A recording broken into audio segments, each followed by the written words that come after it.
So thank you very much for joining this interactive workshop about applying and translating learning design and analytics approaches in your institution. So my name is Bart Rienties. I'm a professor of learning analytics at the Open University. Sorry, why did I say Open Institute?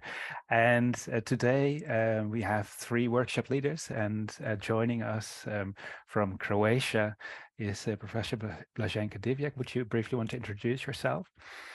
Yeah, thank you, Bart. So my name is Blaženka. I'm professor at the University of Zagreb. Originally, I'm a mathematician, but I'm working quite a lot in different applications of e-learning, learning analytics, decision-making. So I'm also one of the, let's say, core team members that developed the tool we are going to use today, and also these two projects. You can see the banners behind me, Rapide and Islet. I'm the project coordinator for both of them. Great. And also we have from Croatia, Professor Mirza Žižak. Do you want to introduce yourself briefly, Mirza? Thank you, Bart. Hello to everybody. My name is Mirza. I'm coming from School of Medicine, University of Zagreb.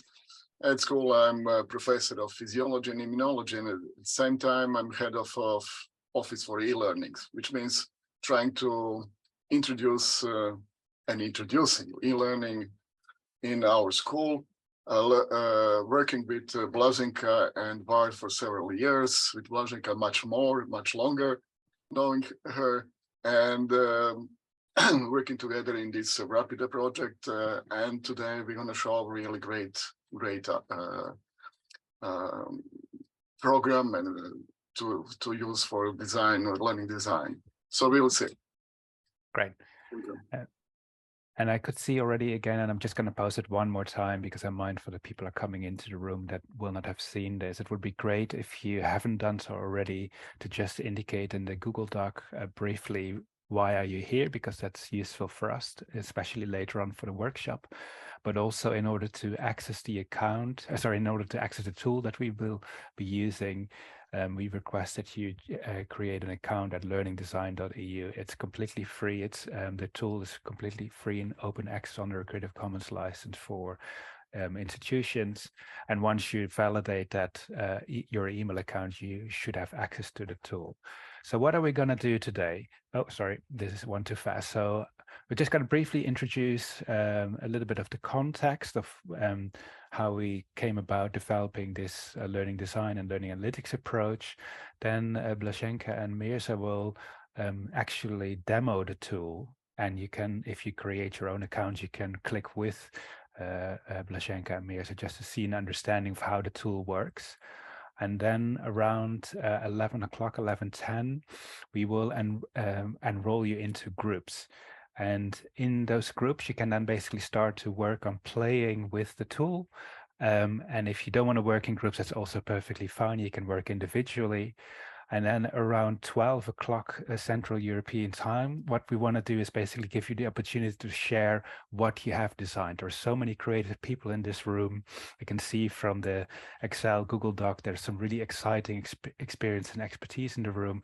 So it will be really key to learn from you in terms of how you enjoy the tool, how you think the tool works, but also whether there's anything we can do to further improve the tool. And then around 12:30, we're basically hopefully going to close the workshop.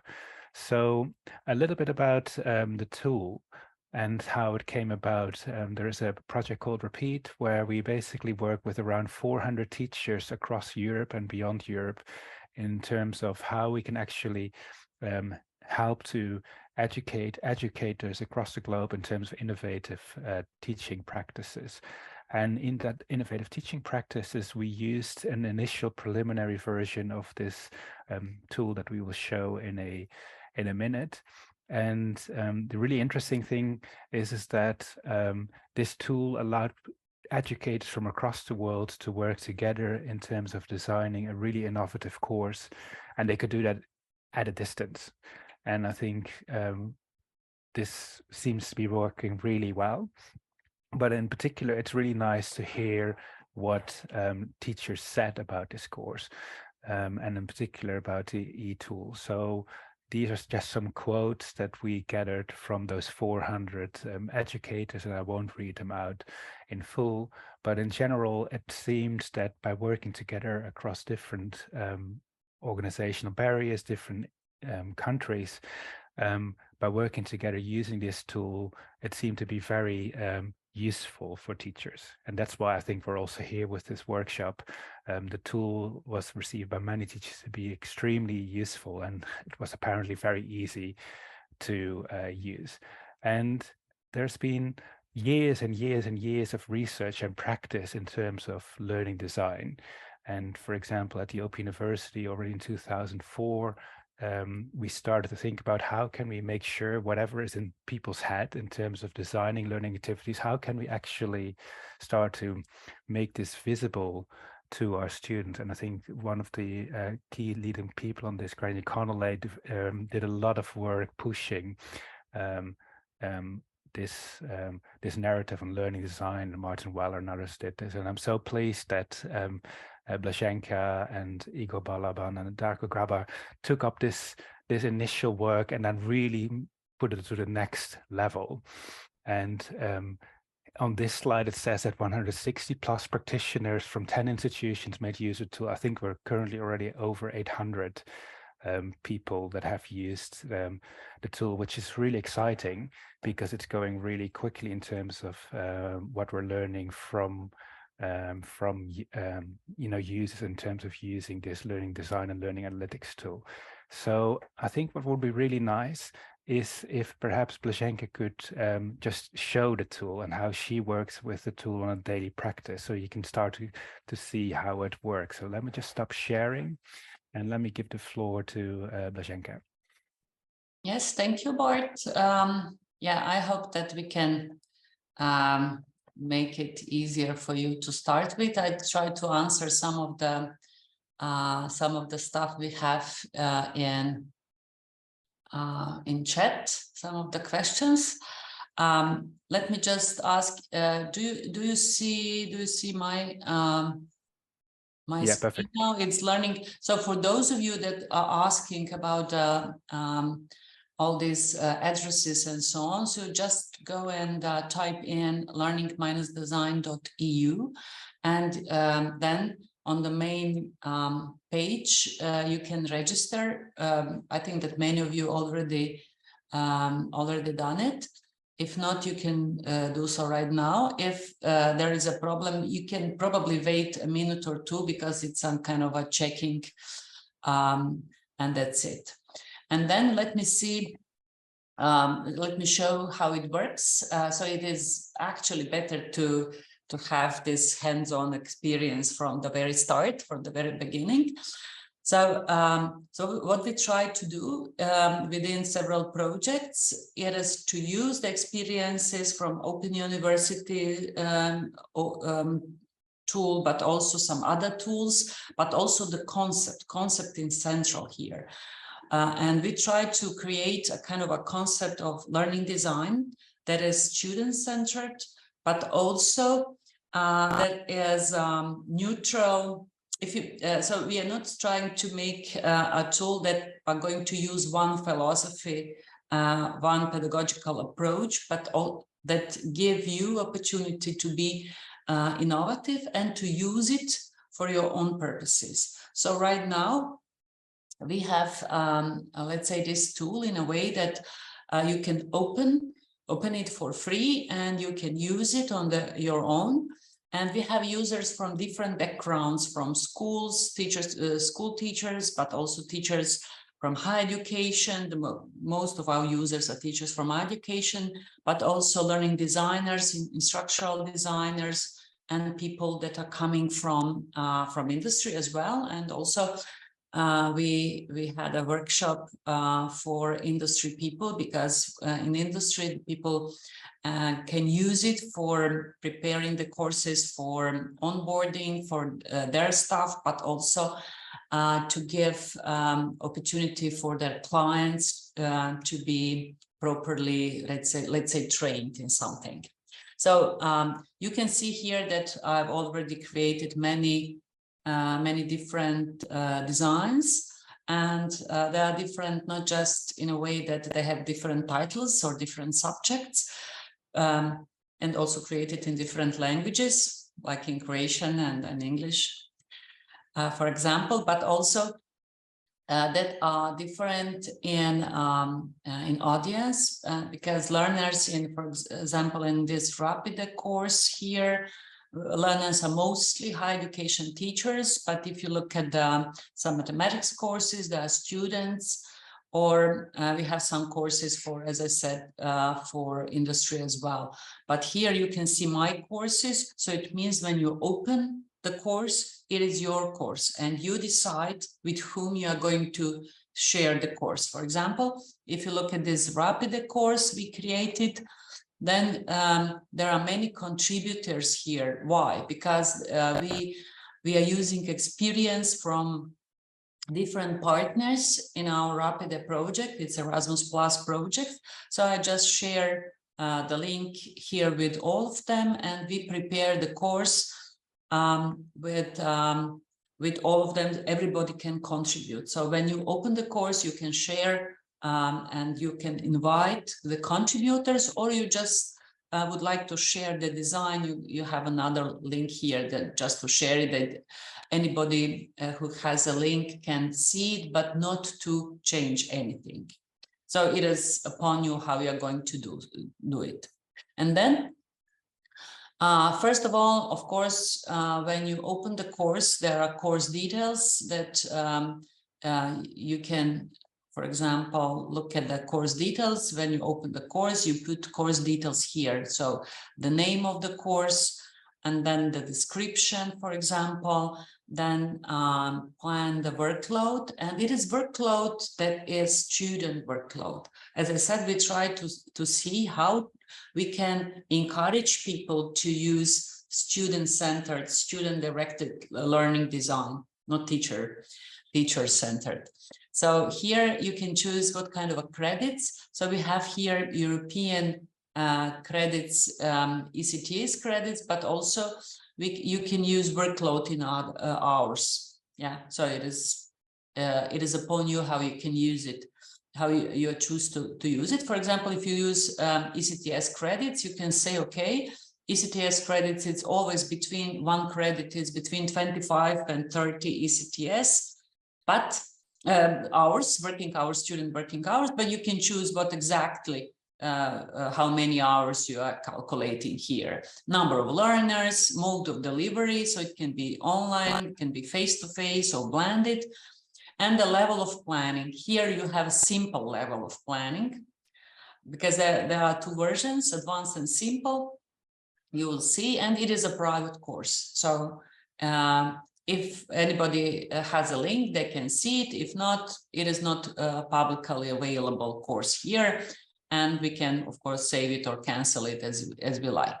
Then what is very important, since it is a student-centered, that we are starting with learning outcomes. I know that sometimes it is a little bit difficult for people to describe the course in learning outcomes, learning goals type of descriptors, but learning outcomes actually give us opportunity to plan and prepare design based on what our expectations from students. So we put the learning outcomes here. So when you, for example, put the learning outcome, you actually name the learning outcome. So type in the learning outcome and also put in the weight of the learning outcome.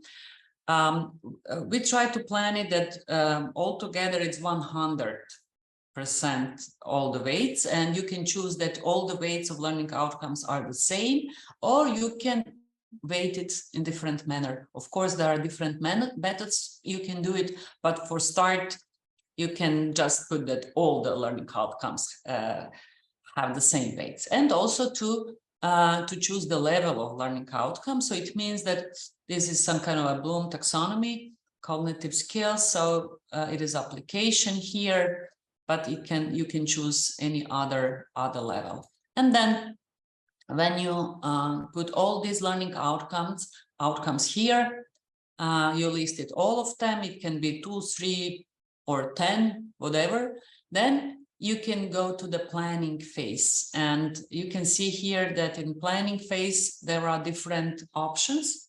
So you can plan it based on topics. For example, these here we have 1, 2, 3, 4 topics: innovative pedagogies, assessment, learning analytics, impact of innovative pedagogies, and then within each of the topic you can open some units, describe the teaching and learning activities. For example, this first one, it is a bit of a flipped classroom type of delivery.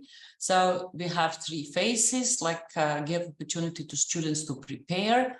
So you can, for example, open the unit in a way to say, okay, we have introductory reading material here, and it is acquisition type. Why it's acquisition? Because students are working and using this type of material on their own. It can be video or reading, and then prepare for some working together or for a class or so on. And then, of course, you can put how many minutes you assume that students or any other learner can use it. Not can, but it's what it is expected of them to use it. And then, of course, to see if it is online delivery, on-site, hybrid. So it can be used for all types of delivery. It can be online, on-site, or hybrid delivery of this this part. We can put it. We put it here. It's online. It's asynchronous, and teacher not present. And you can actually plan the whole. All these activities here. You can change the order if you like it, for example, here, or plan the assessment, different types of assessment, and so on. And then at any time, you can use also the analysis part. We are especially proud of this part because in an analysis part, you will see if you are planning according to your ideas. For example, you're saying, I would like to have a very interactive course with many hours of discussion, investigation, working in groups, and so on. And then look at what we have here. I'm sorry, my phone. Then you can see here that it is, for example, that the most of the workloads is in acquisition, that probably you are missing your target. Yeah. So that was what we did when we prepared this course. The first delivery, it was very much like you can see here, very, very different from here. Then this acquisition was very high, and other activities not so high, because it's automatically generated, and you can see it in any moment what's going on here, and change it if you like it. Of course, at the end, what we have here, it is something that is a lot of investigation, because our aim is to work with high education teachers or learning designers or curriculum developers. So we would like to give them opportunity to investigate on their own, but also to make a product like a learning design on their own. And also there are some assessment. What is really useful, that you can at any time check on workload. Here we have workload in ECTS credits, but it can be also in hours, as I said. And you can look at it not just at the level of the whole course, but also at all the topics. We have 4 topics here, and you can see that, for example, in the last topic, there is no practice, but a lot of production, investigation, and so on. But for example, that investigation part is very high in all the topics. And then we can look at other analytics here. These analytics are on a delivery. So you can see that a majority of our course is delivered online. That majority is in asynchronous mode, teacher not present, but for 14 hours, we actually 14 actually these activities teachers should be present, so it's very good information. And then we can look at the collaboration, a lot of collaborative activities, but let's say 20 collaborative activities and 52 that have to be done individually. Or feedback, what kind of a feedback we have we provided. So activities with feedback and activities without feedback. Teacher, who's actually providing feedback. Teacher provided feedback, automated, peer, or other. And then, of course, group activities, assessment, what kind of formative, summative assessment. And what we are really proud of, that we can also see the learning outcomes listed here and what learning outcomes are covered in different topics. And of course, what we need to have is that all the learning outcomes are covered in 100%. You can see it here. Of course, in a planning, you can look at and this analysis and see if you should put some more, material or discussion on investigation related to some of the learning outcomes. And you can also see how many activities and what are the points, informative activities or summative. It can be 0 here and 100 here or some other proportion, it doesn't matter. But as long as you are happy with this, it is good. Of course, what I actually show you here, it is a kind of a rather, I would say, simple design. Let me see if there are some questions here around this. Yeah, I'm trying to address the questions in the background. Okay, good. So if there are something you would like to clarify, we can do it, because we try to be as interactive as we can here. And thank you, Bart, for taking care about the questions. And let me go to my courses to give you opportunity to see what's going on when we have something that is a little bit more, let's say, advanced. For example, I have one course here for students, for graduate students, discrete mathematics with graph theory. I have also an English version, but okay, let us see it in Croatian, because it doesn't matter. The language is not crucial here. And it's good to be, let's say, inclusive. So you can see here that in this course is mathematics course, so it's a lot of practice, and it is a graduate level. So of course, investigation, production, assessment, and so on. And it is 6 ECTS credit, and we are almost there. But of course, it is estimation, as always workload is, and we plan it. And we can see it from different, from the point of view of different topics.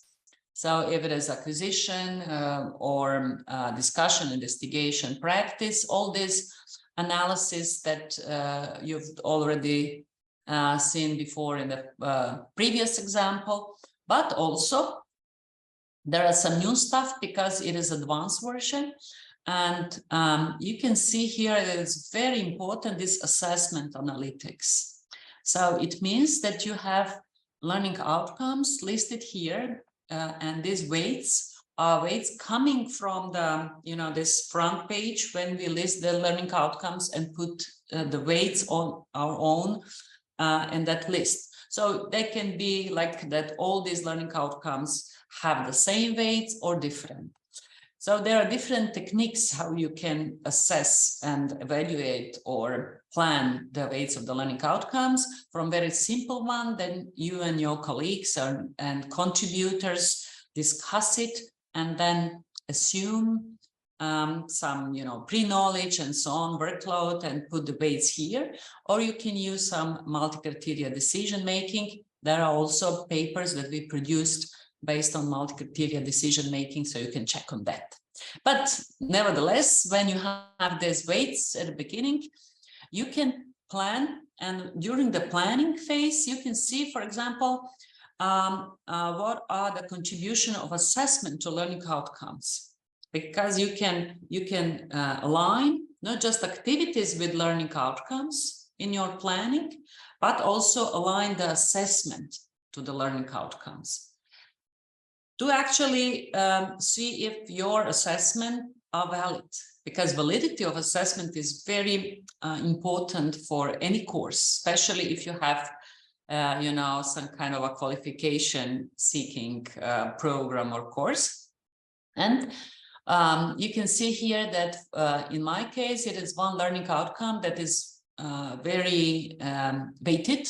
It is 30% of all the learning outcomes is here. It is learning outcome based on project work. Students are working on projects and producing application, algorithm, and so on. But what we try to see if we are actually evaluated and assess this with an appropriate number of points in assessment, and you can see the distribution here.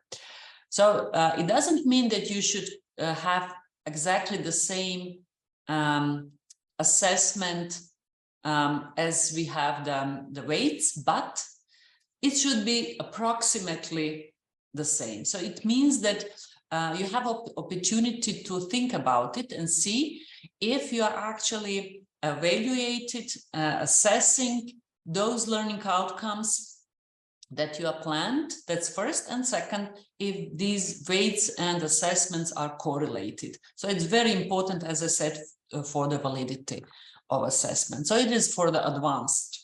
So, but when you start, you can start with simple, and you will not going to put this in. But when you have it, then you can really look at the different, very useful analytics around assessment for different topics and so on. And finally, also check if all these learning outcomes are covered here, and also assessment, formative, summative, and so on. So basically, all these analytics are produced automatically, so it doesn't mean that you should interfere with this, but it gives you very important information about your planning, about your learning design. This is from the course level. Of course, it can be done from the study program level and use it institutionally, but for start, I think it's better to that you familiarize with this concept of planning based on learning outcomes on a course level, so you can control everything. And what is also important, that at the end you have opportunity to export. So all this that you have it here, you can, it's saved, and you can go back and forth and work on that more, or when you like it, change it, upgrade it, share it with your colleagues, contributors, or students, because I actually share it with my students. They cannot change it, but it is important for them to see when we are planning something, the descriptions and everything, so it's good for them to see it. It is a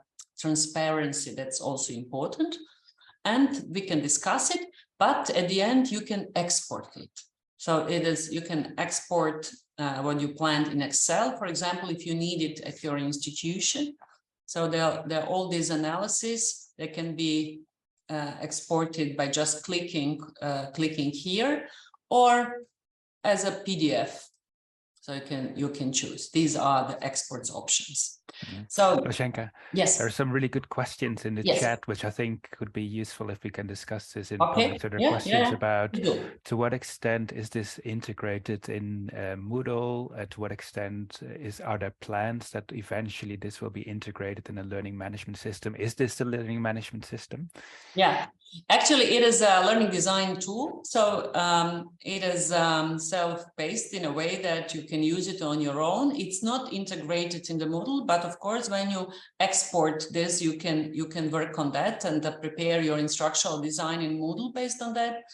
We are planning within some of these projects to have some scaffolding in Moodle to prepare some advice for you, how you can implement that in the Moodle. But right now it is a tool you can use on your own.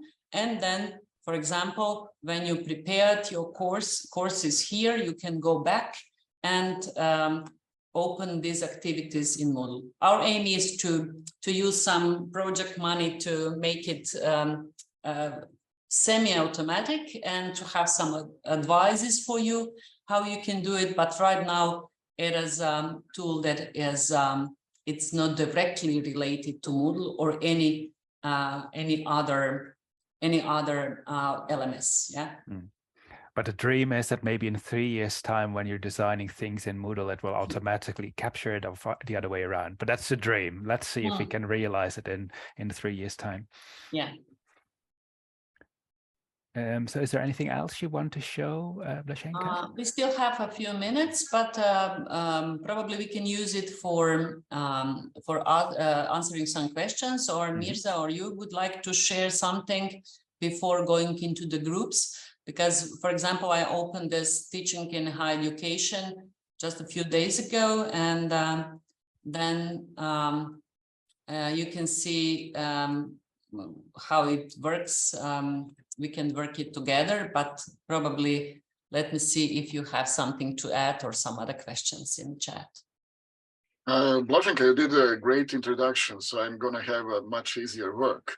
So it's going to be easier for people who will join my room for beginners. Yeah, I can see that Fiona actually shared that much better than trying to do this in Word docs. Yeah, that's right. Because as I said, look at this here. This is the link, invite contributors. So you can invite contributors here just by sharing the link, and you can work at the same time on your design. And for example, it is not finished, but you can see that I put some parts here, but then other people can choose to work on other topics, many topics here, and immediately see what are the results. For example, we can see here that since we are just starting to work with that we are very low in workload. So it is, you can see the results immediately. Yeah. And also we are now trying to make it much more useful for institutions, because you can open, for example, a study program, and then different parts of study programs, models of courses, you can delegate and people can work on courses. And finally, you can have some aggregated statistics and analytics, for example, for learning outcomes goals on the study programs levels, how many courses actually contributed, what are the learning outcomes that are contributed, how many activities planned to be online, how many in hybrid format, what kind of resources you need, and so on. Yeah.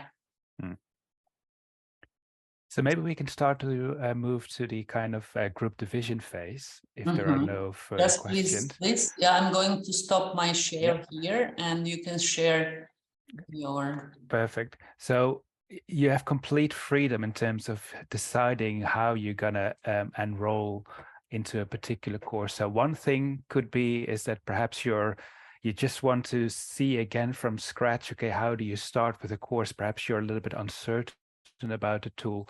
You just want to see it again, how it works. Then we, in 5 minutes, Mirza will start a beginner's course, just showing you from a very simple level how to work with the tool. So if you want to do this, then great, just sign up your name. So everyone should have access to the Google Doc in the chat. So let me just post it again. If you click on the second tab, select your group, you can basically indicate in which activity you want to enroll yourself. If you are a little bit more brave and you actually want to work on the tool itself, there are two flavors that you can use. You can either use a ready-made available template that, for example, Blaženka showed in a minute. So you can just add your name as Alice and Pianucci has already done. And we will then create a group for you where you can basically meet and discuss together. And if you click on this particular link, and I will just show that in a minute, if you click on that link, it will ask you to, of course, it will, you will have to log into the system. But once you log into the system, you say, okay, there's this teaching in higher education. And if you click on accept, then you automatically are given access to the course, and then you can play with the entire course as you want. And what, for example, Blaženka has shown you, if you go to the planning phase, you can take any of these elements and start to create the course as much as you want. So going back to the enrollment of groups, there's one on how to teach in higher education. And there is also an example of a ready-made template of how to teach in English. If you're super brave, which is perfectly fine, you can also just create your own course. So anyone can just go to the course, and if they go to the main page, of course, each of us has, when you start the course, you don't see all these courses, but at my one, I see lots of courses, but you can just click on new course, and then you just can create your course as much as you want, and you can create it from scratch. So you don't have to necessarily work on a pre-designed course. You can take any course that you want. You can work in a group if you want to, or you can decide, oh, I don't like working in groups. I have a really clear idea of what I want to do myself, and just write your name there. So maybe just to explain a bit, Bart, I'm sorry, because there are some people asking, like if somebody would like to watch how other people are working, you can do it, especially in the beginner's course. Or Susan asked, when you say experience, are you referring to the level of experience? No, it is just that you are brave enough to use it. So it is not that you already created something, but that you are experienced enough that you can use the tool on your own, or working on some topic on your own. Yeah. And I can see that group number 2 is already full, so I'm just going to create another group number 2A, so that there are more spaces available for other people to register. So Blaženka, you clearly are very positive, not positive, clearly in demand. Yeah, because I've been very persuasive, and I'm sure. So the suggestion would be, and this is basically the structure of the rest of this morning. If I go back to the instructions, is basically you can just either stay in the beginner's course with Mirza, or you can work in some smaller groups, and we can enroll you into those groups. And the suggestion would be is that you could just create a course if you want to, and the suggestion would then be, in terms of the timeline, that we will basically come back to this main room at 12 o'clock. And the idea would then be is that we would then give the floor to you to basically share. If you want to, you don't have to, but if you want to, it would be great to share your learning design with us, so we can basically see what you have created, what you have designed, what you liked, what you didn't like. So in a way, you have now 50 minutes to play with the tool. So I'm just thinking, Carlos, are we able to allocate people into these groups while we're talking? Yes, the breakout rooms will be available in just 2 minutes. Okay, cool. So we can still answer some questions, and then perfect. the rooms will be available. And when the rooms are going to be ready to start with, we can go into the rooms. But yes, nevertheless, we can still discuss a little bit and give Carlos possibility to prepare everything for us for a group work.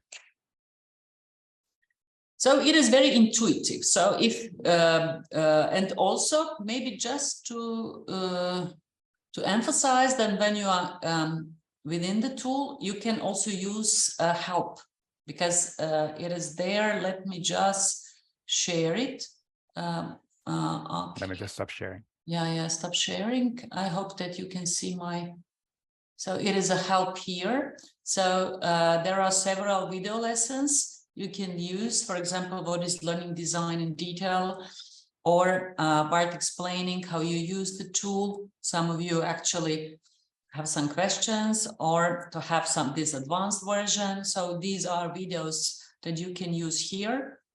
There are several showcases that can be explored on your own, or you can actually use some explanation when you are at your courses, for example, teaching in higher education, and then you come to the planning phase. And for example, you're not sure about something, like you are here and you don't know, for example, if this intro video, it is what kind of a learning type it is. I put acquisition here, but I'm still thinking maybe it's investigation. And this is that whenever you click on investigation, you can see description, what is investigation? And then examples of investigation. And you can use these examples when you are planning something within a learning management system, what kind of activities you can plan based on that. So if there is it's not just that you are choosing and then you don't know what's behind it, but also there are explanation.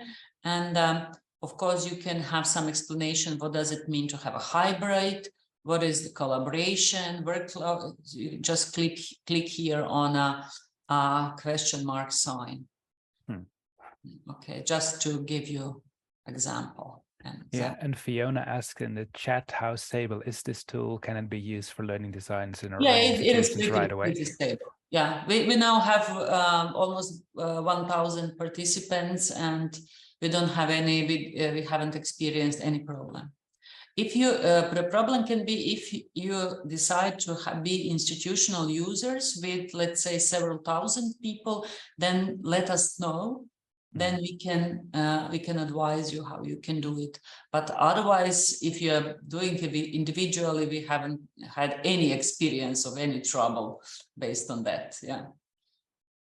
It's the terms of service when you first enroll, so you can see it. We couldn't guarantee that something very unexpected couldn't happen, because, you know, it happened even to much bigger players like Google, Facebook, banks, and so on. But until now, we haven't experienced anything like that. I'm also mindful of time and making sure that people have the opportunities to collaborate. So, Carlos, how far are we in terms of enrolling those who want to work in groups? We are able to start now. Okay, great. Just to aid to people who will join at the beginning course, I'm gonna start from the basic stuff. So I will share with you a link that you can enter to the course that I'm gonna showing, and you can do together with me. As long as I'm showing something, you can repeat and you can see how easy or how hard it is for you using it.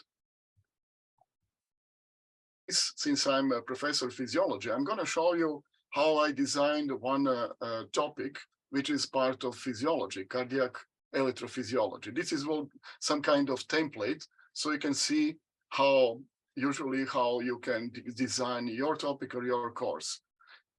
This tool allows you to do several things what Blaženka show you, and I'm going to go step by step. At the same time, let me to put this contribution link so you can join to this my room. 1 second.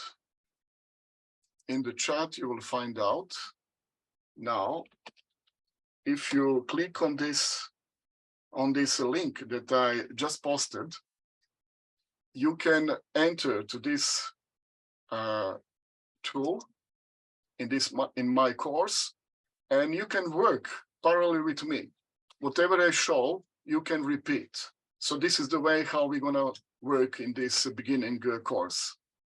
If you have any question, since I couldn't follow easily a chat, the question that you're gonna put in the chat, please just ask, so I can explain if you have any doubt or anything that can make confusion to you. Now, when you want to design some topic, you will get this starting point. So this is, of course, these details. So this is a cardiac electrophysiology, which is a part of the whole physiology. Just one small together, 1.5 ECTS points, which is around 30, 40 hours altogether. It is for the whole generation of medical school, second year, blended, advanced, and available. So when I save this, I'm gonna get the beginning of each of these courses. And in beginning, what you have to do in advance, you have to have some kind of idea what learning outcomes covers the whole this topic. So in my case, I posted 14 learning outcomes. So how you gonna do that? So in advance, you have idea what learning outcomes will cover this topic, and you're gonna add learning outcomes in some row. So you are doing in this way by clicking on new learning outcome. Whoever is in this course can do it. So by just clicking new learning outcome, it will open new page, and the new page you can add new learning outcome for some idea, something that will cover that topic. So in my case, I will add designing ECG, for example.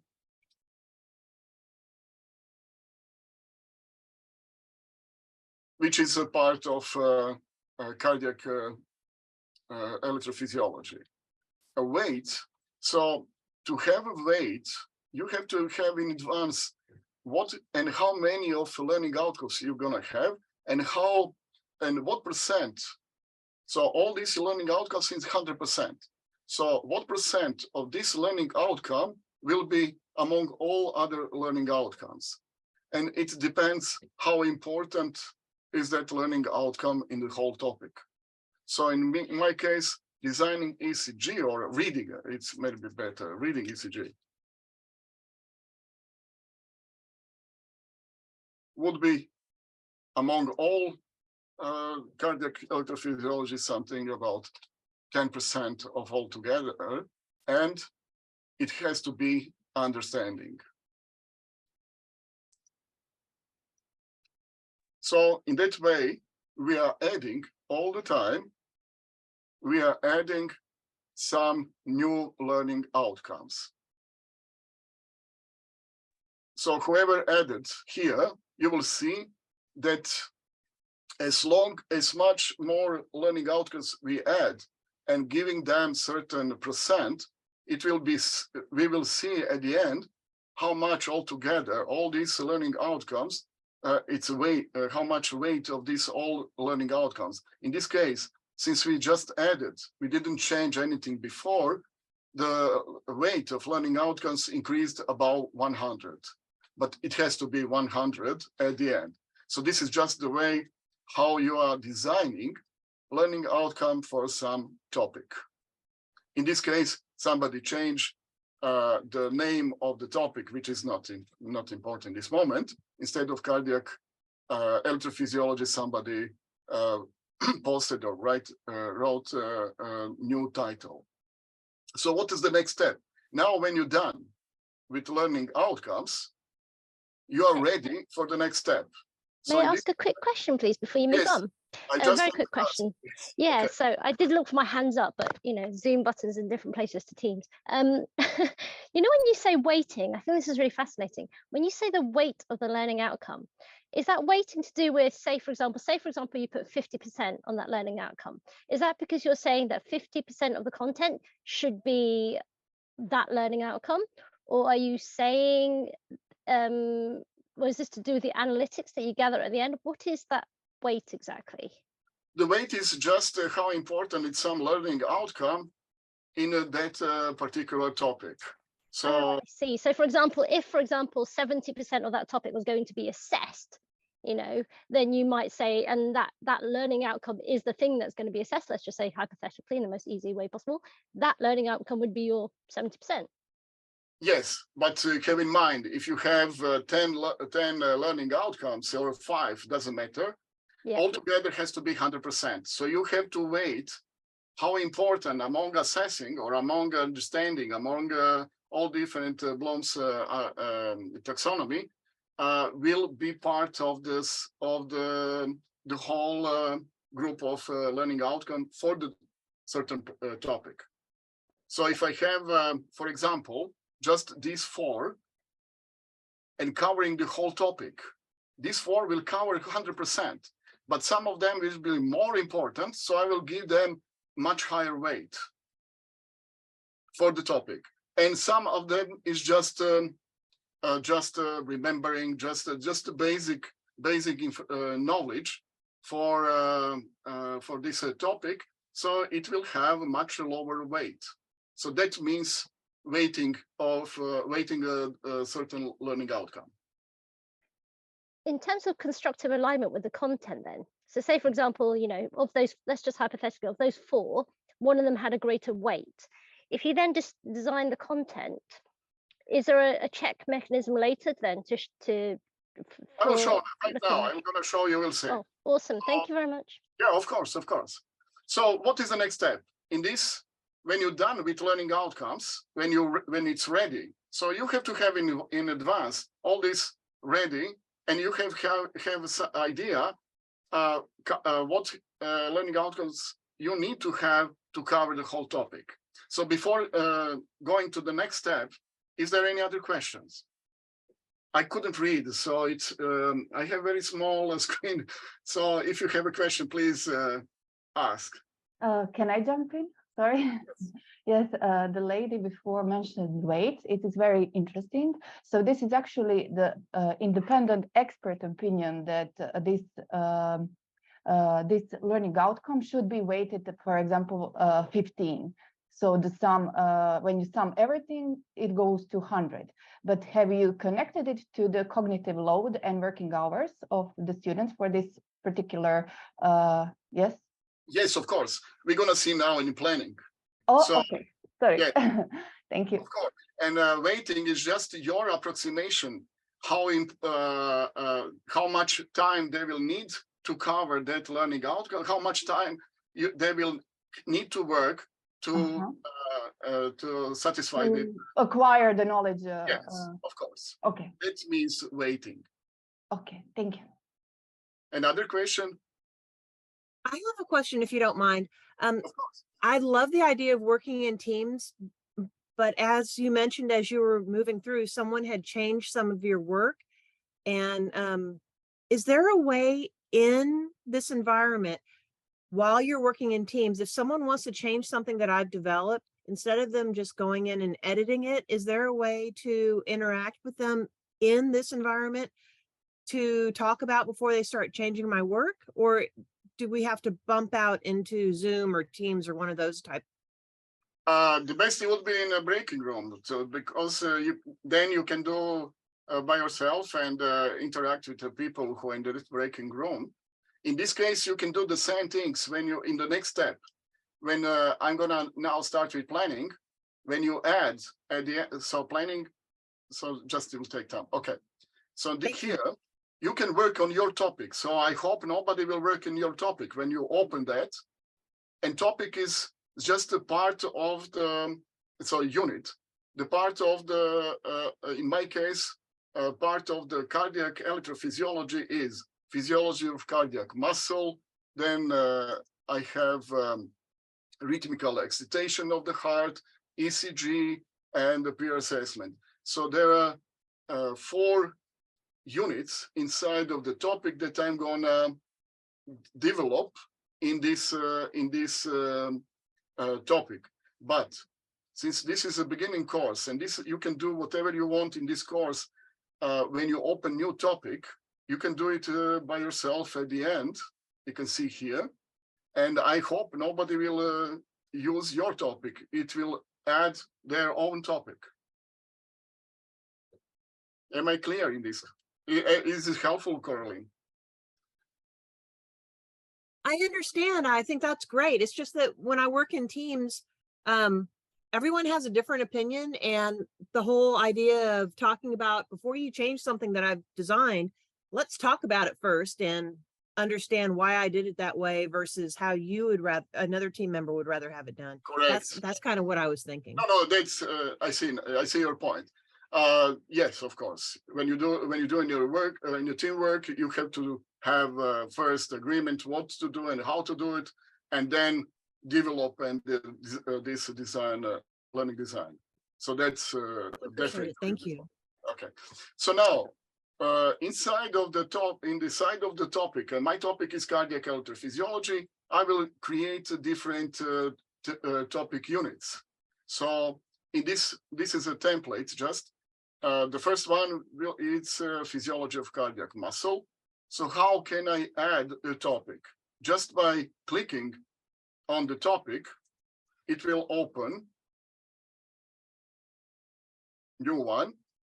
So in new one, since it's easy to me for medical because of medical background, I'm going to use that, but you can use whatever you have for your exercise. So I'm going to put rhythmical excitation of the heart.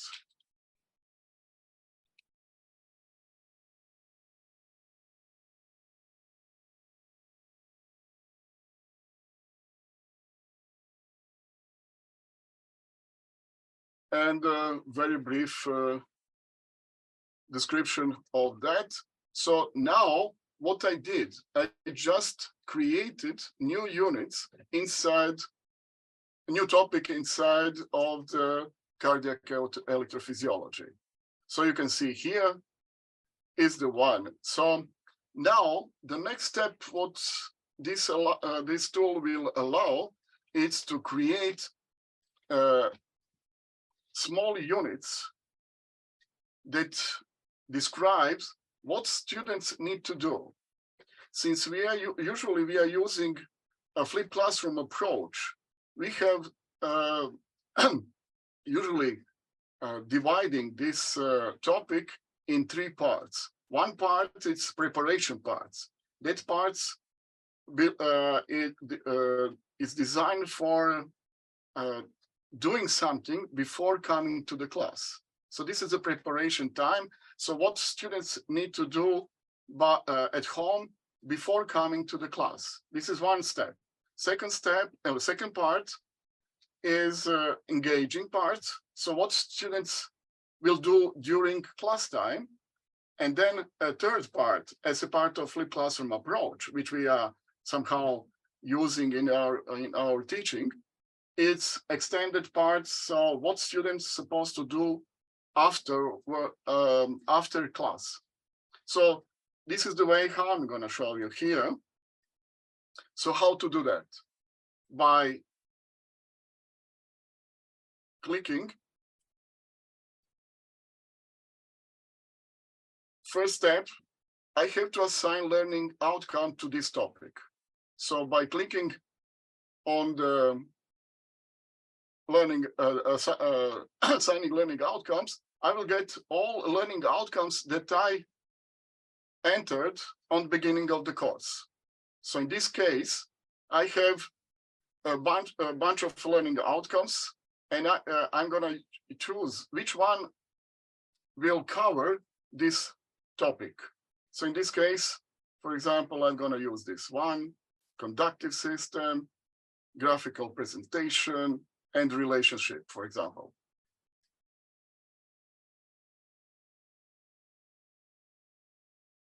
And the weight they will have in this particular part of the topic. So now have in mind, for example, if this learning outcome can cover several learning units, then in each learning units, this learning outcomes will cover a certain time that students has to spend for that particular learning units. So in my case, if this learning outcome will be assigned only for this unit, it will take 100%. So all learning outcomes will be covered with this learning unit. However, if this learning outcome will be used in 2 learning units inside of the topic, then, for example, in this case, I'm going to have here 10%, and the next one, I'm going to have the rest, 90%. Or if I share these learning outcomes among 3 units, then in that case, I will have some approximation how much time they will need for first one, how much time for second one, and the third time. So for the first, when it's just introduction, it will take the least amount of time. So it's going to take only 5% or 10%. The second one that takes the most, then it's going to take 70%. 70% plus 10%. The rest for third unit will take the rest of 20%. I hope this is clear what I'm trying to explain. So in this case, for example, I'm going to have this, which means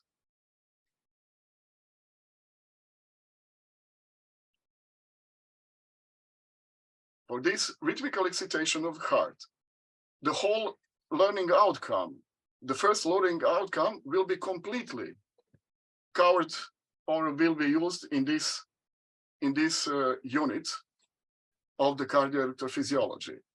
The second one, describe components of conductive system. Since I'm going to describing components and students will learn conductive system in another unit, then here it's just 10% and the 90% will be in the second unit. And graphically present the average projection for what students has to do. It mostly will be covered in this unit. So 90% of the all time that students will spend learning that will be in this for this particular topic, learning units, however we call that. Is there any question here? Is this clear what I'm... May I ask a question again, please? Yes, of course. That is the point. Sorry, I always ask loads of questions. So at the start, obviously at the very start, you write your course description and you create all the learning outcomes, and that's right, because I think for constructive alignment, you need to know what you want to teach, basically. So you put the percentage weighting originally at the beginning, which has to add up to 100%. Now, is that percentage originally, when you assigned it to the learning outcomes, to do with the percentage in terms of their importance? When I use learning outcomes, it's something that, okay, this is something that I want to teach students what they need to do at the end of that unit. Yeah. And for that learning outcomes, I have in advance how much time. This is just my approximation as a teacher, how much time he needs to spend. Okay. So what you're saying then, actually, the percentage that you put at the beginning on the learning outcome is the percentage of time roughly that you want them to spend on that learning outcome. Correct. Because that makes sense, because now at unit level, if you're applying a percentage again, is percentage coverage, isn't it? It's the percentage they're going to spend of time on that unit on that learning outcome. Correct, because for example, in this second learning outcome, so it's just 10%, which means students just need to know the basic stuff. They don't spend all time working with this learning outcome, because in the next unit, I'm gonna spend the most time just working on that topic that is covered by this learning outcome. I hope I'm clear now. I'm much more clear now. Yeah, so I think there's two things going on here. So at the module, at the course level, what you're talking about is the percentage of that course that will be attributed to that learning outcome. Mm-hmm. And then what you're talking about is at the unit level, when you're mapping those learning outcomes alignment to the unit material, you're talking about the percentage coverage of that unit on that learning outcome. So obviously Correct. You'd hope that if, for example, you only had one unit and it's only attached to that one learning outcome, you'd hope that 100% theoretically of that time of that unit is spent on that one learning outcome, which might actually contribute to whatever percentages is of that course module. Correct. Gotcha. Thank you. So the same, just to repeat and finish with that part. So when you have I don't know, 10 learning outcome for the whole course. So each these 10 learning outcomes, it's covering the whole course. And course has, for example, 5 units. So one learning outcomes on the level of the course have certain weight, which means it's important the time that has to spend among all these course, I don't know, 100 hours. So it's around for ECTA. So in that case, that learning outcomes has, I don't know, 10%, the next one, 20%, third one, just 5%, and so on. But inside of the learning in the unit, that 5% will be 100% for that unit because it will be covered completely in that unit. So this is the way how learning outcomes are dispersed among the units. Okay. So the first unit, I'm going to start now with inside of this topic. My first unit will be preparation, because what I want to do, since I'm using this flipped classroom, but it's not only for flipped classroom. I'm just going to show that as an innovative approach. So in my case, the first unit is going to be a preparation.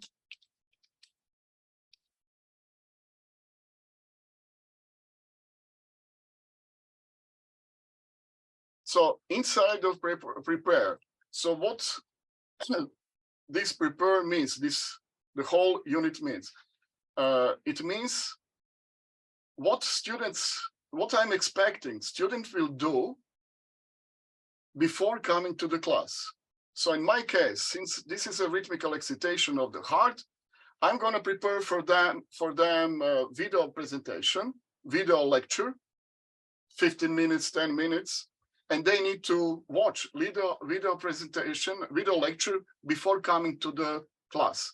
So in that case, I'm adding learning, so TLA, learning unit.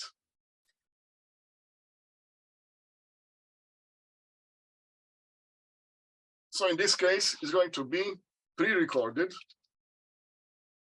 So I'm gonna just use something that I already prepared in advance. So to save the time, pre-record the video presentation about the topic. So what student has to do? Student need to watch that video lecture.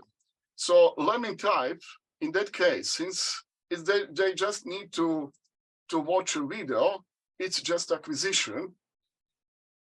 So they are getting some information, some introduction for this topic that will be covered during the class time.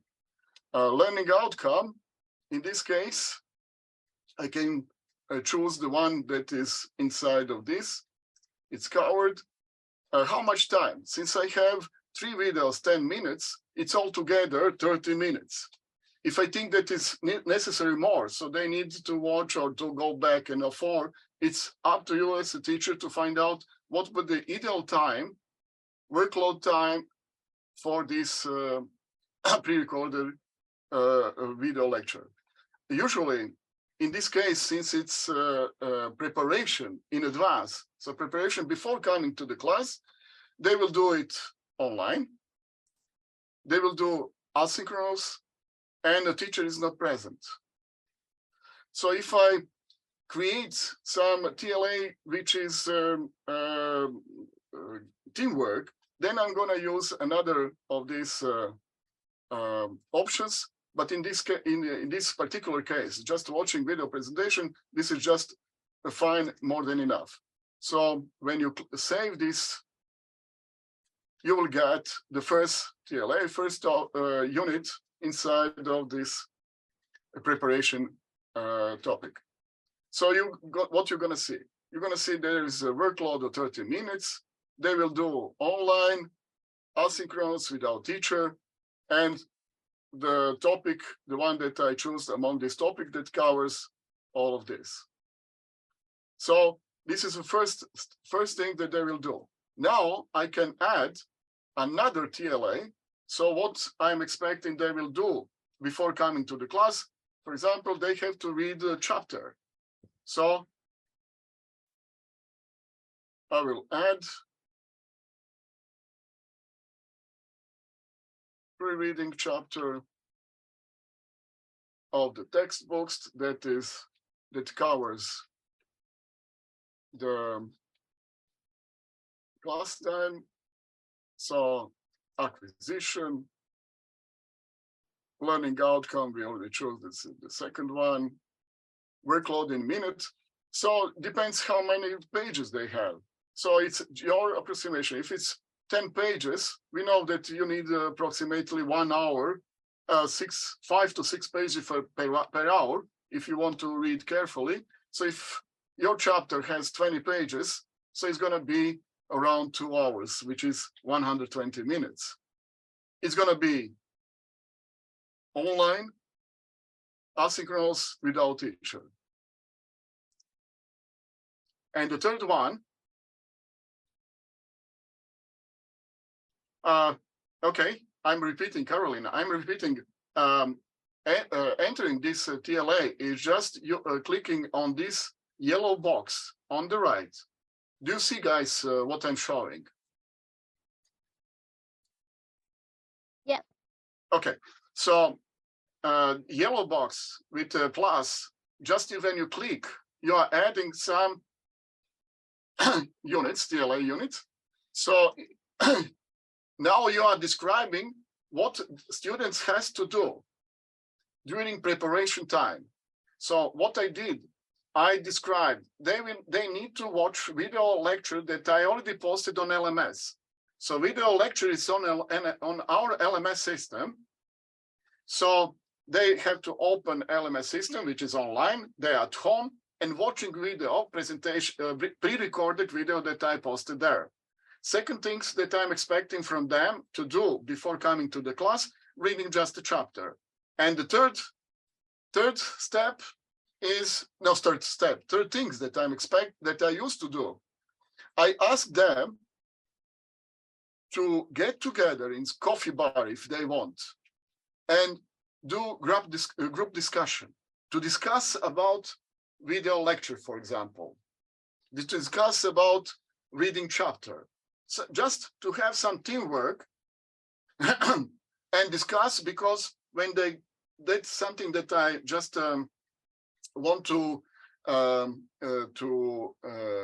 discover, to push students to start thinking in a way that everything has to be done in physiology as a group, because it's easier to study, easier to understand. So when you have a group of people, they will ask different questions, so they learn from each other. So in my way, always when I give students, when I plan, when I designing some topic, I usually ask students, okay, sit together, at least for half an hour, doesn't matter. Just talk about what you read, what you watched.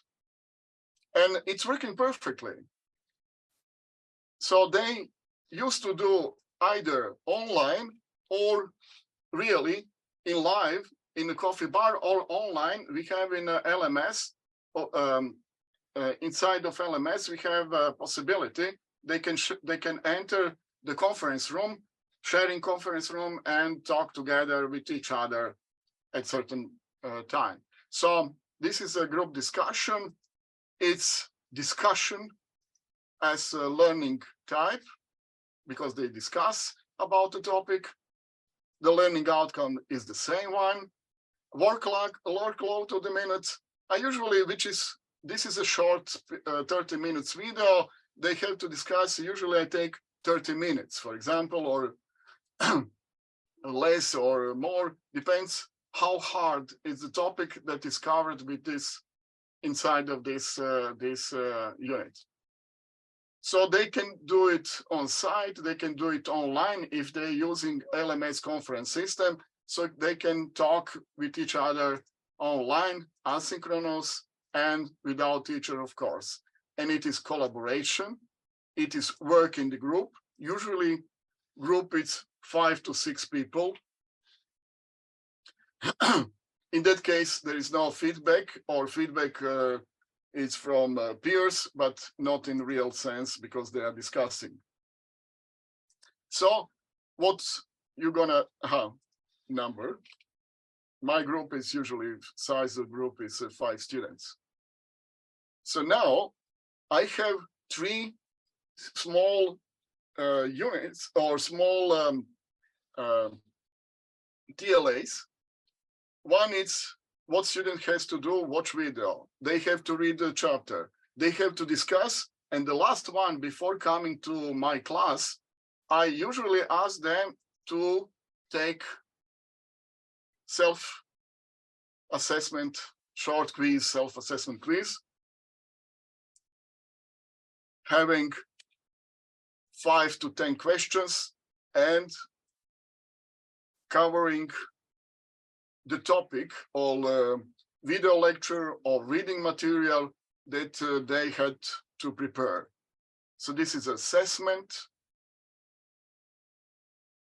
Workload, it is 10 questions. Usually I gave them 20 minutes for 8 to 10 questions, or 20 to 14 minutes. Okay, 10, 14 minutes. It is online because test quiz, it's inside of our LMS system. It's asynchronous, teacher is not present. It's not collaborates, it's not work. It is assessment. Assessment type, it's formative. It's self-assessment. And usually, if I'm counting this quiz for the final grade, I gave them some points, and that points can be summates at the end to have some certain points. For example, 1, it is.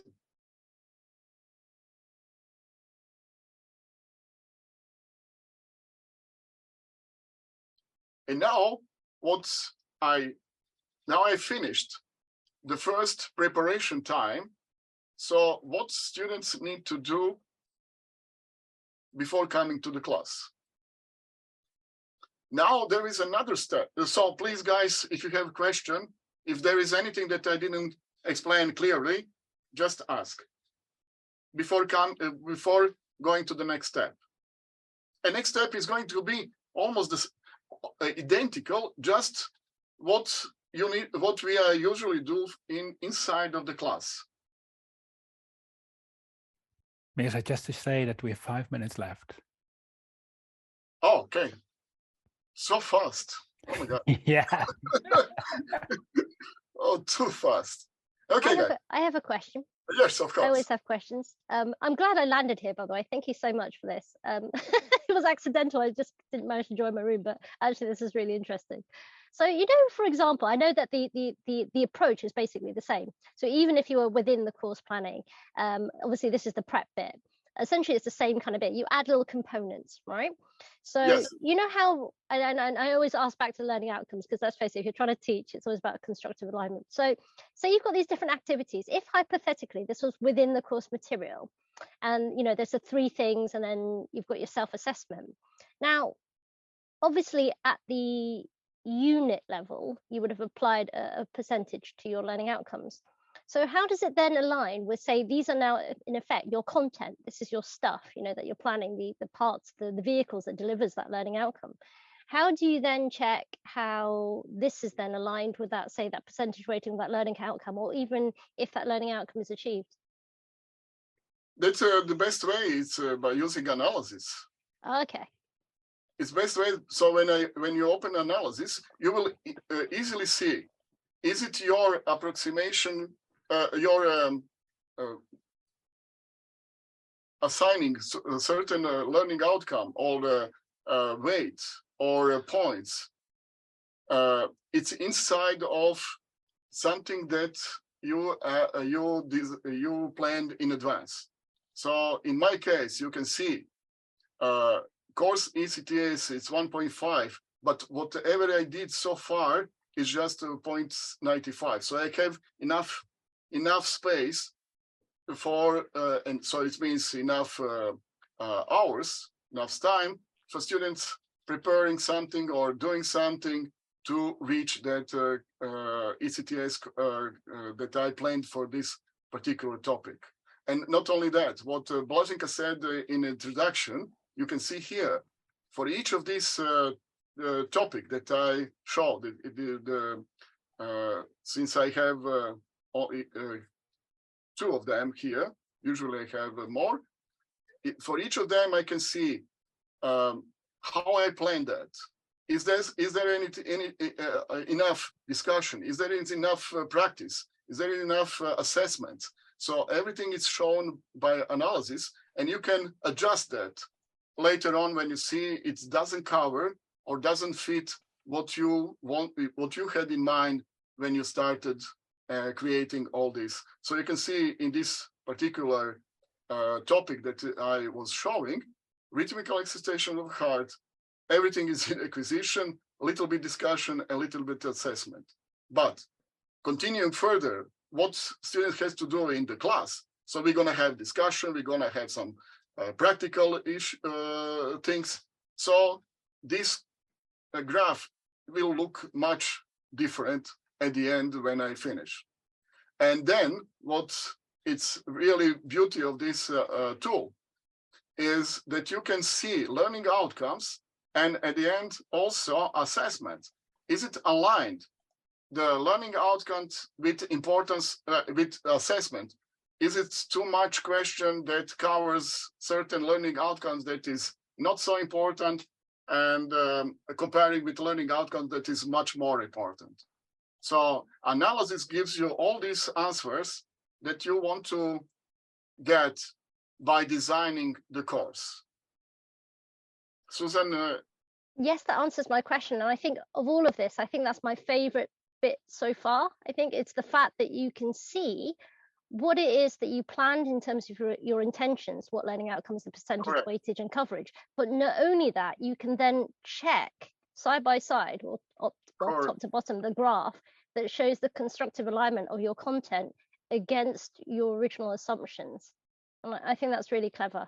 This is an excellent tool if you want to align, and what we are doing now, since the learning outcomes are not something that every professor using and even understanding at our school, which is not small school, it's a big school. Yeah, I mean, I work at the OU, and what I find is that the professors and the academics, they're amazing. They're amazing subject knowledge specialists, and they have learning outcomes. That's not the problem. The thing that I find with the editor, as I edit their content, is the fact that they have constructive alignment. That's not necessarily not there either. It's the percentage. So suddenly what happens is they have a learning outcome in mind. They know what they want to teach. They're covering the right subject, but then with it, then they'll write 100% on the subject because they've gone off on one because they're really interested in it. Exactly. This tool gives you just opportunity to think. Okay, if you have some learning outcome, how can I design my course or my lectures to align this learning outcome? Not only that, what I started now, I have to be honest, I didn't think before. When I creating assessments, I was just creating based on the reading materials without thinking the question is more important, less important. Now, when I'm aligning with the learning outcomes, it's completely different story. Yeah, I think it's really powerful. Better. Students know much better. Yeah, Mirza, just to announce that we are now back again in the main room. Okay. Right. So, Bart, we are now in plenary again. Right, fantastic. So Mirza, if you would allow me to share my screen yes, again. I just get out. Fantastic. So I hope you all had a fantastic opportunity to, well, listen with Mirza how to start using the learning design tool as a beginner, but also I saw some really great examples of working together on some interactive tools and some interactive designs. So the next phase, what would be really great if people could share their learning designs with the rest of the group. So how can you share your learning designs with other people? So I'm just randomly going to a particular course. If you go to your course that you've been working on, if you open that course and scroll all the way to the bottom, there is the opportunity to share your learning design. So you can just say copy that learning design link. And if you then go to your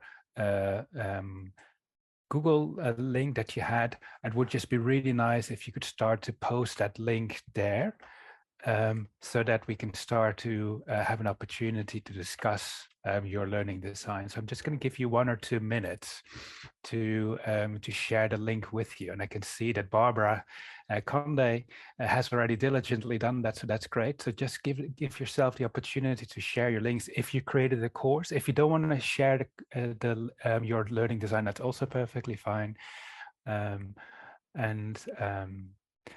That's perfectly fine as well. So let me just start with Barbara's example, if that's okay. So I'm just going to open the course, and maybe Barbara, if you wouldn't mind to talk us through. I'm just going to share the screen. Do you want to talk you through what you have done? Yeah, sure. Everyone can hear me? Yeah, perfect. Right. So this was teamwork. So I work Cameron, who is in the room as well with us. So we decided to follow the template teaching in English, and we just basically read the course details, had an idea of which this course was addressing to learners go in an A2 level English. What we did basically was we went to the units. Very briefly, we saw the pattern of the units. And then sorry, just give me a second. Take your time. So we noticed that first we were working on the listening and understanding, move on to reading, then speaking and writing. So we tried to just follow the sequence for unit number 5. That was the one we work on. Mainly, the topic was traveling. We noticed that it was already a sort of exercises there. Traveling to Belgium, we switched to traveling to London. Don't know why. I just realized that, I don't know, it doesn't appear on the main website. I don't know if we have to store something, but yeah, you have to click to see it. Yeah, I just realized that.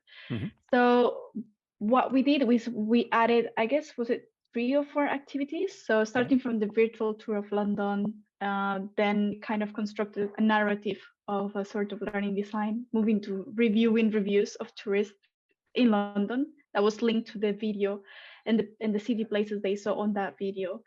And then it was mainly about including the component of investigation. So that was in number 5, planning ahead. We asked the students to look for in a hotel and just select what as the description says, that they're asked to plan a trip to London and specifically book a hotel that suits their budget and is located near the city center. And it was really fun to just take and discuss how we wanted, if it's going to be working in groups, type of feedback, and it makes us think, like, do we want to include the peer feedback or no? This is just a teacher. So it was very easy, very user-friendly, I must say. I really enjoyed doing this. And at the end, we just ended up a sort of discussion activity. But I want to take the opportunity to ask, because I really forgot what TLA stands for. Blaženka? I just know I was adding just like the plus activity, but I completely forgot. Sorry, I didn't hear it. The acronym TLA, what does it stand for? Teaching and learning activity. Okay, perfect. Thank you. So yeah, I think that was what we did. Great. Yeah. Did you have a look at the analysis as well, or just at the end? Yeah. Just realized we had it at the end. We didn't have the time to see, but it was quite interesting the way we tried to accommodate. Great. All right, let's thank you so much for that, Barbara, and it's good to hear that it was lots of fun. I'm just looking in the chat. There are a couple of other examples. I don't know who is very keen to present. Are there super highly motivated volunteers, or shall I just pick the next one?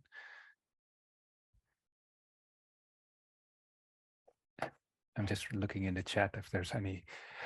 So Carmen, if it's okay, if I'm gonna just pick your learning design, and if you wouldn't mind to explain your learning design, fantastic.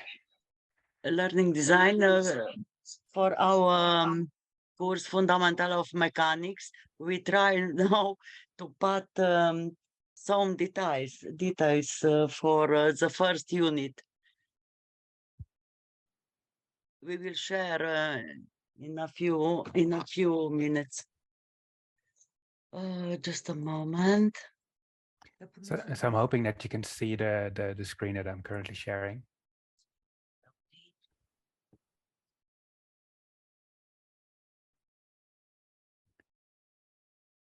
Okay. So we have here.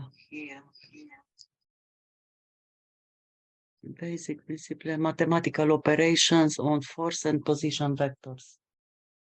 But just a moment.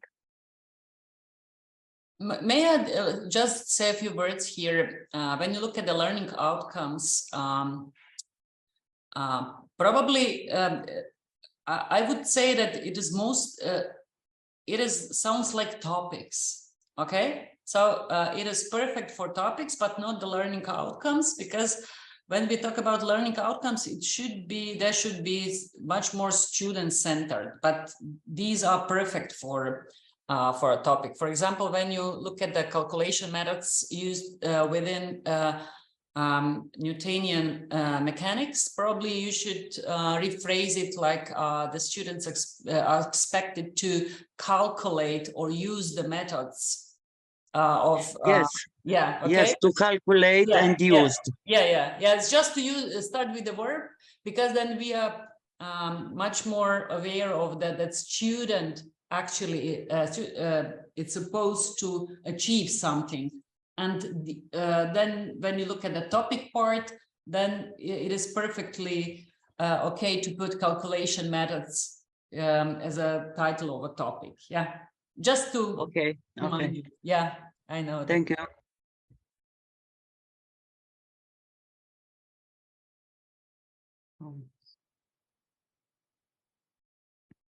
So Alec, how did you find working with the tool?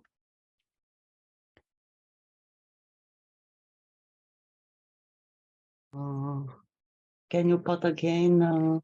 Yeah, how did you find working with the tool? Did you enjoy the tool, or is it easy? Is it difficult? Okay, if I may take that answer. Yeah, go, Daniela.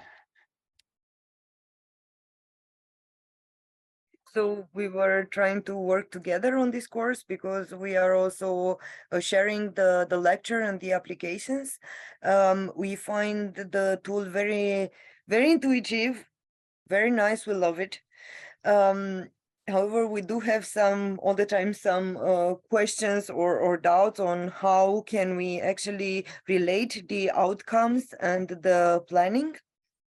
But I think that we have managed, at least for the first one, for fundamental concepts and introduction, reach an agreement, and now we are trying to do our first planning based on units.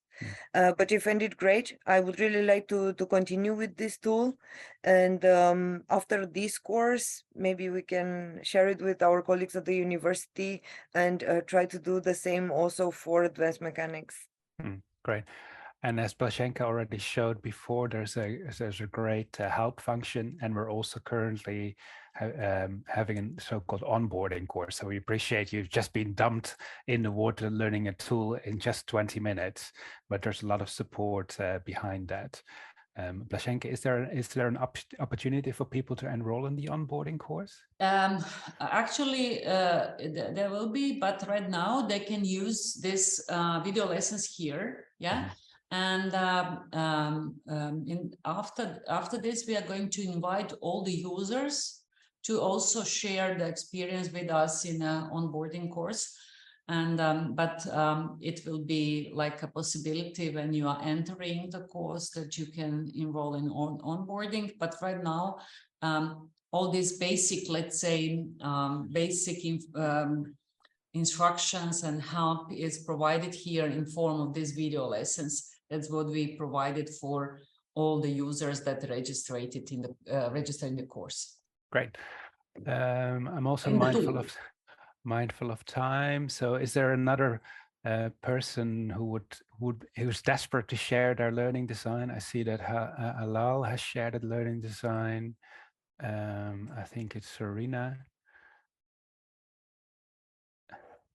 Shall I just take one from Sharina, Michaela? If that's okay. There's no right and wrong, and it's just interesting to hear what you think is happening.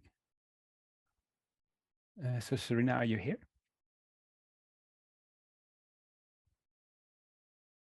No. Hi. Congratulations. I like very much the application. I just taste because I need more time to create a new course. And my question is if we can use the platform after our meeting.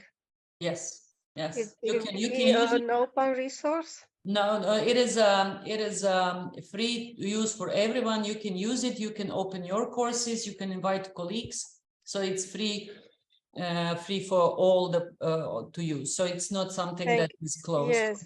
So very nice. I like. Great. So enjoy it. Yes, maybe just a few moments again. So it is actually interesting that when we are working in higher education, usually we are expected to learn how to teach and on our own. And it is, I would say, our topic of research, but also project work, how to provide a kind of a guidance to our colleagues and how we can share and learn from each other in this professional development arena. And Bart can also elaborate even more on that it is very important that we can share and then we can use some tools for free and then to have also opportunity to ask questions. Go ahead. Just Blaženka, can you just explain something that I have several questions? And I saw that on the first presentation, the same problem. So when we talk about the learning outcomes on the level of this course, so these are learning outcomes that have some weight of 100%. But when you take one learning outcome and using for the unit inside, so inside of the planning, that learning outcomes, it's 100% if it's going to be used only in one unit. No, it can be divided. It can be divided. I just want to finish. So if it's used for in between the several units, so it has to be divided to have altogether 100%. That's right. What I saw on the first presentation, I forgot the name who was presenting to Belgium. So they have more than 100% dividing the same learning outcome between different units. And just to make it clear, learning outcome inside of the units, if it's used in only one unit, 100%. If it's divided between several units, has to have altogether 100%. Yeah, you can see the sums here. You can see here, because it is work in progress, that we have 100% for some of the learning outcomes, and some of them are still, because it is in planning phase, so they are not covered yet, because they are not the units are not described, developed. So yeah, it is a kind of a tool that you it's rather intuitive, but what you should really think of that very often, whenever you're planning, go back and forth between planning and analysis. I was just wondering, because I saw lots of discussions in your group, Blaženka, if there is a volunteer from your group to discuss what they have been doing. No pressure on your group. We even have a volunteer, Ivona, that actually built some of the topics. Great. Looking forward to hear from you, Yvonne. Hi. I don't really have anything to show, unless Blaženka wants to show what we were discussing. I was trying to. I was looking at the elements that were the components that were already pre-built, but also I was trying to build my own so that I could see how the elements are put together. And I have a better understanding now of, you know, what's a unit, if I want to translate it to a course later in terms of, you know, this is a week, this is a module, then how the terminology, I guess the terminology was the biggest question in my head, and how those elements fit together. And I'm wondering, for example, you know, the course level learning outcome that this is based on. Then we also have, at least at my institution, there is also a lot of focus on like the unit learning objectives, which here are not prominent, because we have a topic which becomes, for example, a module of learning, and then we build the learning activities. So the focus is on the learning experience rather than on those minutiae learning objectives. Is that? Yes or no? Yes or no?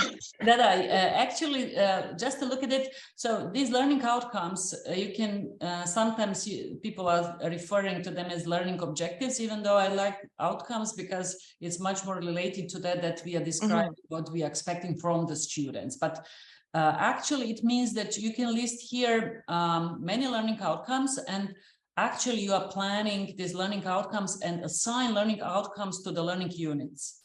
So you can actually manage that in a way that you add more learning outcomes, and always in planning phase. Bart, if you would like to, so you can put more, but in a planning phase, cancel here first. Yeah.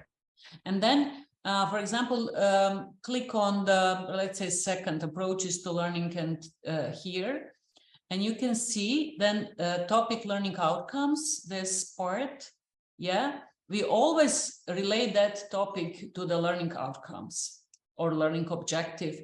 It can be many of them, and they are selected from the list, and you prepare list in advance. So you can see here that you have, you can list more of them, and then you can put the percentage. Let's say that this first 50% means that 50% of this learning outcome is covered with this this topic. It can be more or less, it can be 100% if it is only this topic that you are going to use for covering the learning outcomes. So, and also all the activities are related to the learning outcomes. Maybe just to cancel it here or save it as you like it. It doesn't matter. I just saw that the learning outcome 2 has no workload. So I thought, let's just quickly change it up. Good. So when you, please, Mirza.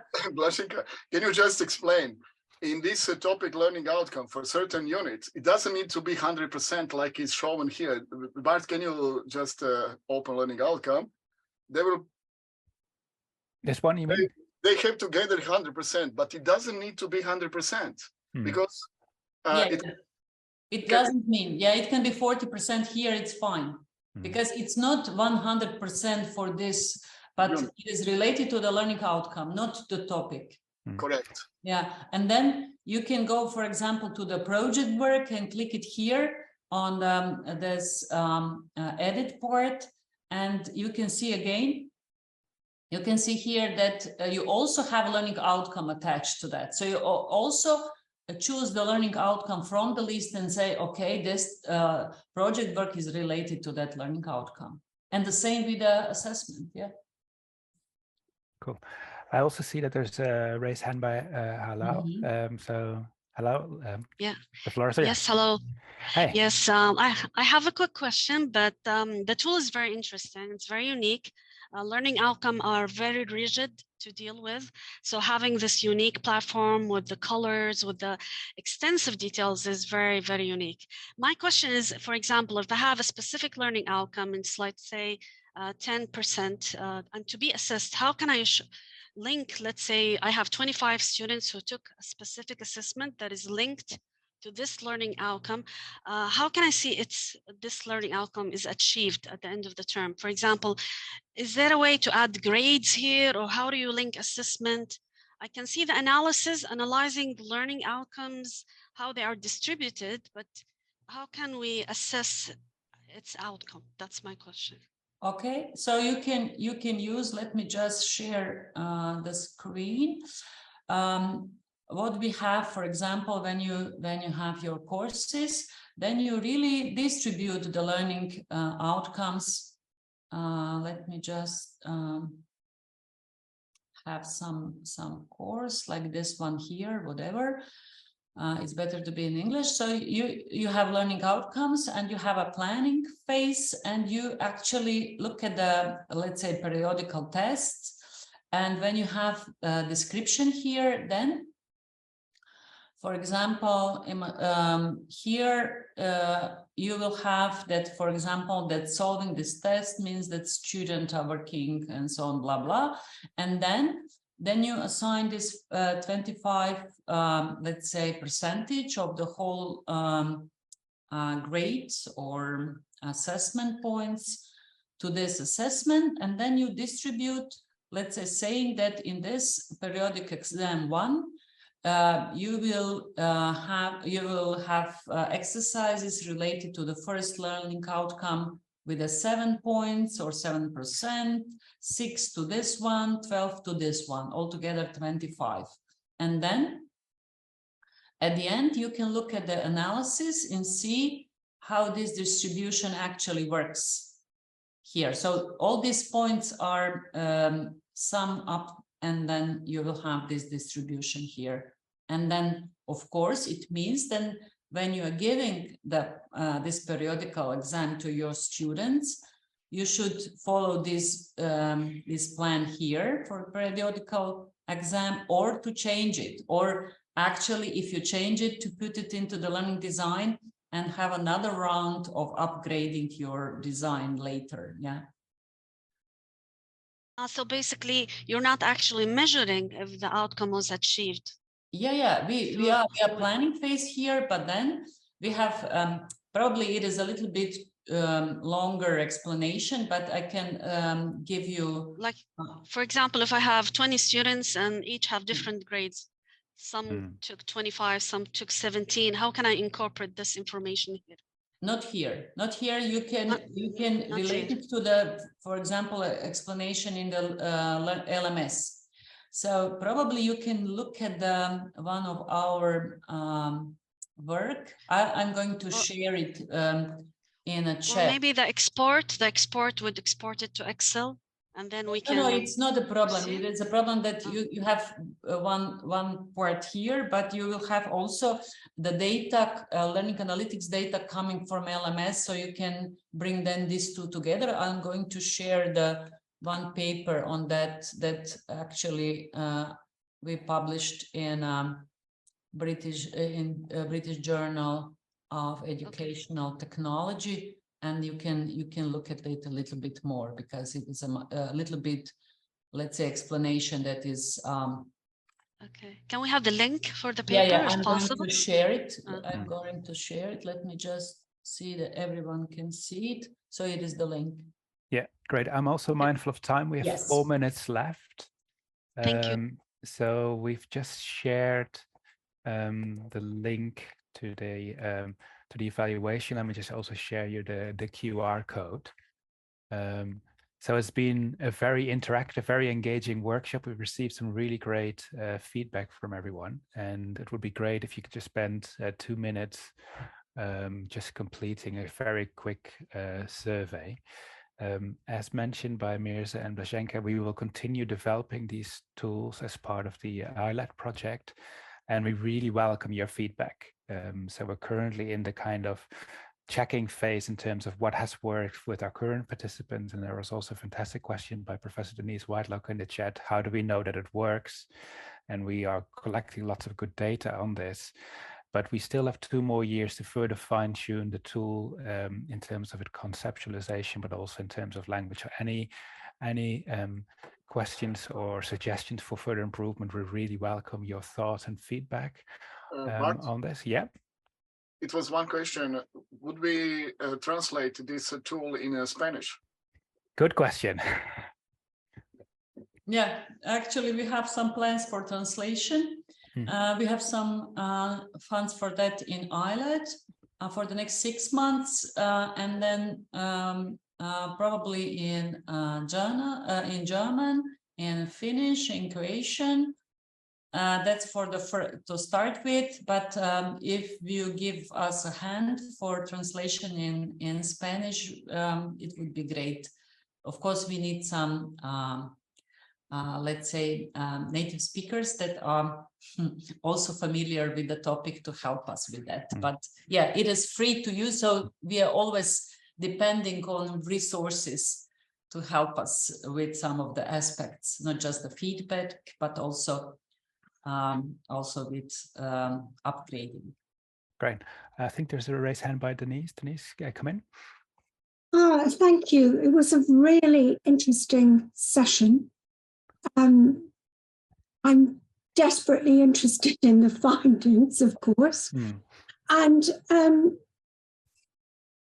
do you have planned, as you obtain more and more feedback, information, evaluation, have you planned giving advice when people start using, for example, learning outcomes? We've seen today how difficult it is for people to think about learning outcomes. But for you, we know quite a lot about learning outcomes, but you will be collecting data from novices, etc., and who are going to use this. So I would like a system that says to me, as I'm putting in the learning outcomes, I could put in 10 of them, right? 10 of them, well, blimey, for a short course. So that you would be able to put in some feedback and say, optimal success. Our research shows, 5, or if it's very short, 2 would be sufficient. Have you thought about, I'm just talking about learning outcomes now, I can see other feedback because that's my area of research, is giving automatic feedback. So what do you have planned and what do you think? Blaženka, you want to take this? Yeah, actually, it is always a tricky to advise on numbers. I'm a mathematician, so I know that. But yeah, I would say it depends on the rules. What we try to keep, this course to be, let's say, some kind of a universal, not to give too many boundaries to that. So it means that if your institution is happy, if you on your course level have 6 or 7 outcomes, that's fine, you can build on that. But if at your institution, because I know some universities, they would like to have more, to go to a unit level and so on, so it's 20, you can work with that. Whenever I have some workshop on how to build and write learning outcomes and how to build a design on that, I would say I keep it manageable. And from the decision-making theory, it's usually, it is very difficult. It is more than 9 or 10. So yeah, keep it, let's say, manageable. And of course, if you explaining the learning outcomes to your student, it would be extremely difficult to have too many of them to be useful. Yeah. And you can also use working memory, because we know 5 to 7 is as much as you can hold. Yeah, that's right. It's good to have to keep it simple and to keep it to be focused. Yeah. I can already see a next project idea coming up. Thanks for that, Denise, because I do like the optimizer and automatic feedback narrative, because we know, for example, from Teach for Edu project, that some teachers really struggle to start with the course and designing it. Well, if they have a template and some scaffolding, that is useful for some teachers, but not all. So I'm very mindful of the time. Thank you so much for participating in this really engaging workshop. Thank you so much. And let's keep in touch. And who knows, we might see each other in Dublin in June. And thanks all. Bye for now. Thank you. Thank you all.